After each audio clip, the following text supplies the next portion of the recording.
This is Hidden Killers with Tony Brueski. Here now, Tony Brueski. Bryan Kohberger, well, of course, there's more to talk about here. Now, with more than 500 photos from Coburger's WSU apartment and his Elantra, now public, we're left with an interesting picture to look at. On one side, ordinary grad student life, textbooks, exams, even birthday cards from his parents and sister arriving just days after the murders. On the other, investigators bagging hair strands, photographing stained bedding, and combing through his car. We're going to dig into what these images actually show us and how they shape our understanding of who Coburger was behind closed doors. Joining me to do just that, Jennifer Coffindaffer, retired FBI special agent. Jen, we've now seen the photos inside the lair or the love den of Bryan Kohberger, whatever we want to call it. Anything standing out to you? I mean, really what stood out to me, and I tried to point this out, I'm not sure if I did a great job at it, but basically the areas where he would be, where his body would have been after the crimes, any place he would have touched in that sort of regard, like his bed, his living room, where was he? Seemed very clean. What really I found interesting was his pantry, his icebox, other areas that were just completely disheveled. What it showed to me was that it seemed that he was very OCD, if you will, when it came to cleanup, but probably not that OCD. And I'm using that as a term to mean, concerned about how things are kept. Mm-hmm. He didn't seem to be that way with his normal routine. That stood out to me as well. And I know you tweeted about it too, because we look at so many things about him and we think, oh gosh, he must be so OCD the way he wants to control everything. And we've even seen that footage from inside his cell, his Crocs lined up very neatly. Things are very much in their place. But when we got a chance to see inside his house, fairly unextraordinary, not a whole lot on the walls, if anything at all. But yeah, I mean, the kitchen was kind of in disarray. The cupboards were kind of in disarray. Were you surprised by that? I really was. And of course, many of us have watched that footage in his cell. As you mentioned, his shoes all lined up. He's cleaning about. He's lining everything up. Listen, I understand that there's multiple layers to a true diagnosis of being OCD, but I'm talking about somebody who, when it came to cleaning up after this crime, wow, this was somebody who was organized and methodical and couldn't clean enough. And so to me, that stuck out as him trying to cover everything up. Does it also show, I mean, they always say, things around you are kind of a reflection of what's in your head, as scientific as of saying that is, I know.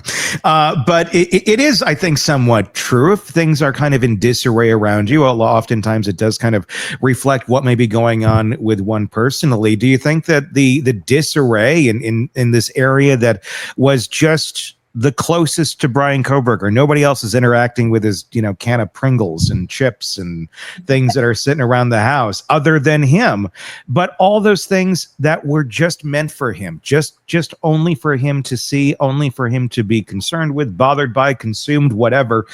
All of that was in a disarray, while all of the sitting things, the forward focusing things that people can see on the outside were not. It really kind of showed an interesting, on the inside, he didn't seem to be in all that of an organized human being. Well, I truly think that nexus had to do with the cleanup. Mm-hmm. I mean, look at his bathroom. Oh my goodness. I mean, and I mean, it was unbelievable. And juxtapose that, like I tried to do, to the cupboard. And to me, it just pointed out that when he cared about something being perfect and in order, because he was probably worried about, could there be blood spatter or other hairs or anything else? I'm going to get this cleaned up methodically. But where I don't think it could be, I don't think he gave a crap. We've seen, the stained bedding and bagged hairs documented. When they went into this scene, how are they deciding what could be potential evidence versus just everyday contamination? Well, I tell you what, when you work a case like this, Tony, and you go in, you are taking everything. You're erring on that side of complete caution. In other words, you don't want to miss anything. So anything you see that even might be blood or bodily fluid or a pet hair that could be relevant, you are taking that all.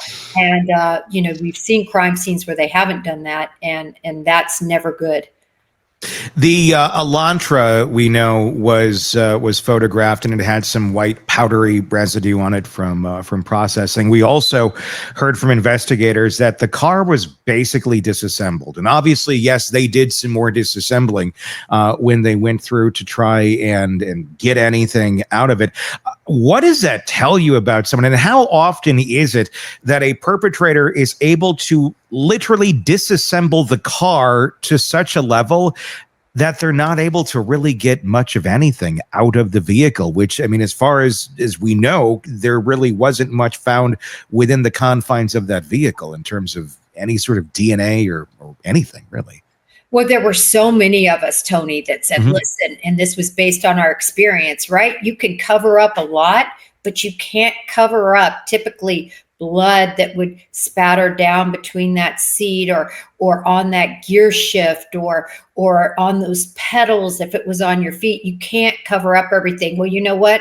Bryan Kohberger proved us all wrong, because he went to the nth degree to disassemble that car and make sure every crevice and cranny was thoroughly cleaned.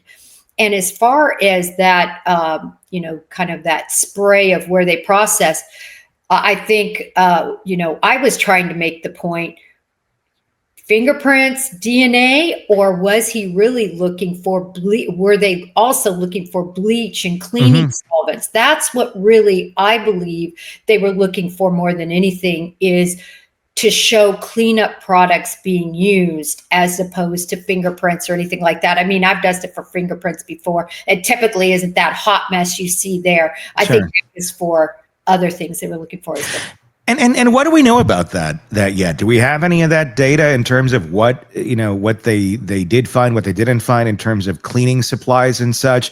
Obviously, I remember back when they emptied a lot of the stuff out of that apartment, and we were all looking at they had trucks full of stuff they were taking out of there. If I remember, there was mattresses and things. But I mean, when they take all that out and they go and take a look at it, and obviously the trial never took place, do we know yet what was all found exactly after examination in the home of Coburger? Well, it's interesting because all we know really is what Ann Taylor said in one of her motion responses or motions. That's what we know, her paperwork filed. And remember, this caused a huge, incensed sort of statement, because basically the prosecution was saying, whoa, I thought everything was sealed and we had a gag order, and you were finessing information really underneath that gag order by putting it in your motions and in your responses. And essentially that's when she got to make this huge statement. Listen, there was no DNA found anywhere. I think that's what she wrote. I think it was DNA. I don't think she went so far to say his bodily fluids. I recall DNA. And again, that was a big moment. But other than that, Tony, that's all we really know. I mean, could there be more out there? Could there be more that we just don't know? I mean, there was speculation for a long time. Was there animal hair in his apartment from the dog at King Road? Was there anything else? Are there still more pieces to this puzzle that have not yet dropped out of the box yet? Well, I think, Tony, we all anticipated that happening, and so far it hasn't come up. Really, we still have the backbone of this case being the PCA. Adding to that a little bit, the search of Amazon and him purchasing the case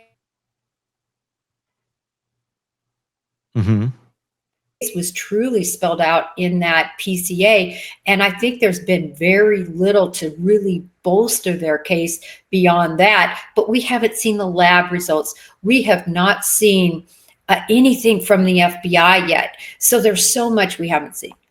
I guess the question is why, and will we? Well, Tony, I think it'll take a while. Remember, at least according to the court, meaning Judge Hippler, he said, listen, nothing is getting out into the public until I have a chance to review. Now, do I think that's Judge Hippler looking at all of these terabytes of information? No, I think he has a staff and other people helping. But the bottom line is that's what he said. He doesn't want a lot going out without their review. So that makes it difficult. We also know, now that a lot won't possibly come out because the families are upset. They don't want these crime scene pictures and more pictures, anything bloody, anything of their kids coming out, which I can hardly blame them. I've said, even if I see them, I'm not putting them up. Yeah. That's at least the dignity that I think they deserve and they've asked for. And that's a big thing because we keep seeing stuff like that popping out. I have not witnessed anything bloody. I don't know if it's out there. I don't really want to see it. And I hope that we don't really see any of that coming out. And obviously we do have a lot of pushback from the families, and understandably so. I don't quite see the purpose other than just transparency with the public. And then here's our information. But there's obviously, I don't know that gruesome crime scene photos have any place in the public sphere. I guess if you really wanted them, you could, I don't know, if for investigative purposes, find some way. But I don't really see what the purpose is of those getting out into the public anyhow. Well, I think, Tony, the backlash on the other side is from media. Yeah. Has to do with all the other crime scene photos we've seen. We've seen Benet, guillotined up. We've seen, or not guillotined, sorry, garroted up. Yeah. We've seen crime scene photos from the Menendez. All the famous cases and cases that aren't famous, we get to see crime scene photos. Madeline Soto, I mean, woo! Let me tell you, some of those things I can't unsee, unfortunately. Yeah. Particularly to do with his bizarre looking anatomy that was not normal. But I digress. My point is, and the point they're trying to make is, look, why are we covering all of this up or not allowing it to be out when it's out in all these other cases? And my point back to the people is, listen, you don't have families screaming about this, going to the level of hiring attorneys to file motions. This is very important to them. So let's honor that. Yeah, I completely agree. I'm all about transparency, but with sense, common sense. I feel like most of the stuff that we've seen come out, at least the stuff I viewed, they kind of block out anything that's been that could be in these videos. But yeah, I don't even bring up Soto. I don't even want to think about this in my mind. I have not seen that, but now I'm traumatized even thinking about it. Sorry. Let's talk about some of the interesting interactions that Bryan Kohberger has had. Some micro interactions that we're learning more about. In June of 22, Coburger reportedly was at a Pullman hotel and had a bit of an issue with a billing error. Flipped out on the woman who was working it. Then it was corrected. Then suddenly he's calm, even flirting, and then the next day runs into her in the hallway, and as every young man who wants to flirt with the cute lady that works at the hotel does, you bring up knives and sheaths in dark hotel hallways by yourself when you're alone with this woman you don't know. That seemed to be the motive of Bryan Kohberger. Thoughts on that, and thoughts on his, I mean, it seems this guy really had an obsession with knives and sheaths, with the amount of times we're hearing him talking about it with random folks. Yeah, this is the thing, Tony. It was churning in his mind for so long. This plan, this hope, this crime, this cathartic moment he had hoped to achieve. And you can't just not think about that, when that's what you think about 24/7. So he makes a lot of what I would call almost spontaneous utterances. There's things that are going on in his brain and he just can't help himself. So I find it actually to be pretty normal with somebody that's obsessed. Yeah, I mean that really is what it feels like. It's very obsessive behavior to be going on and on and on about these certain objects, and this is prior. This is before anything has even taken place. That he's out there obsessing on it. I'm even after who knows what he was like if you had a conversation with him about a knife sheath. Neighbors also described tapping on their windows, and I found this interesting. If he's trying to not be seen, if he's trying to not be known, do you think the tapping has anything to do with Coburger, or is just kind of a little, maybe it is a red herring out there, and folks who were this close to the fire of Bryan Kohberger, you're going to think maybe any odd noise could have been him? I think it's a combination. Yeah. I think it possibly could be him. We talked about other scenarios, whether they could have been him or not in, last time we spoke. So this could have been him, maybe. But like you said, everybody now is thinking, and I know it's not now, but whenever they were interviewed, are thinking, whoa, I think this could have been him. I remember this particular incident. I heard anything. But on the flip side of that pancake is, I think he was certainly probably into peeping, could have been into burglarizing, and imagine that excitement you would feel then if you tapped and then, kind of cause them to have a sensation of fear. Like a recognition that you're there without them knowing that you're there. I mean, that I can see that being something very appealing to a Coburger-like person. There's been so much talk about, okay, see something, say something. A lot of people did. I mean, there was a lot that was said about Bryan Kohberger. But at the end of the day, you got to do something. But what can you do? What can you do with all these soft warnings that were out there about Bryan Kohberger? The sexist comments, the predatory-like behavior, but there was nothing that I think would have necessarily landed him in jail unless they caught him, peeping out someone's window. But the stuff that people were complaining about, yeah, he was a creepy, weird guy, and you can't predict the future, though. I mean, was there anything more that could have been done as everyone was seeing stuff and saying stuff? I love the words you just used, soft warning. These are warning signs that people see about a lot of people. I mean, there's a lot of weird cats out there. There's people who, misogynistic, who treat women terribly bad, who say really random, odd things. And we always think, oh, well, that guy just socially is awkward. All of this summed up Bryan Kohberger. And when you look at the other people that do things like this, none of us say, oh my God, that's a mass murderer. I bet he's going to be a serial killer, because it's so rare. It's so rare for those ingredients to equal mass murderer. And it's something we just it doesn't compute. Sure. I mean, it doesn't always equal serial killer by any means, of course. I mean, the odds that you're going to go that far are pretty out there. But the odds that someone that's behaving in those ways might be doing other things, maybe not murdering, but other things. I don't even know how you'd quantify that. Actually, could look into every single one of those. But we have.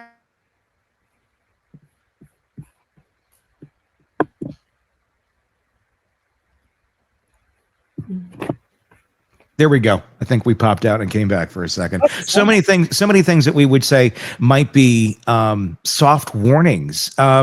Is Coburger a narrative tale? Is there anything we can learn from soft warnings? Or is it just, this is the world we live in? Do we need to do something more about these soft warnings so they're not so soft?